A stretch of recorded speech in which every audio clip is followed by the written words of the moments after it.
This is an excavation of the Israel Antiquities Authority done for the Israel Lands Authority as part of a huge project for the development of a new neighborhood for the city of Yavne. I'm sitting at the moment in the midst of a large wine press on the trading floor. This is just one of 5 large wine presses at this site, and this gives an idea of the large quantity of wine that was produced here. We're talking about 2 million litres annually from this one site. And this particular kind of wine is what we know as Gaza wine. And Gaza wine was a trademark wine that was from the whole of this area of the southern part of the coastal plain.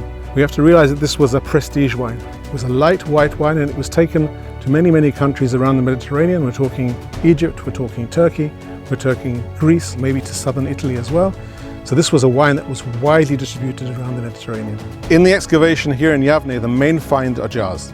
And this jar is the most typical jar that we found at the site, a jar which is known as a Gaza jar or an Ashkelon jar, which are very, very similar. The shape, which you could even sort of compare with a cola bottle today, was something which was completely known to anybody who saw them. And these were typical jars which were used for wine that came from the area of the southern coastal plain in Israel. And of course we have many other finds. These jars over here are called Palestinian baggy jars, and they are the main kind of jars which were found all over the area of Israel right through the Byzantine period.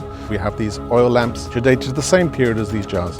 And we have also oil lamps which come from a later period, from the early Islamic period. These are dolls, children's toys, which were found also at the site. In ancient times, wine had a great importance, not only as an export product, but for many other purposes. For example, first of all, people enjoyed drinking wine.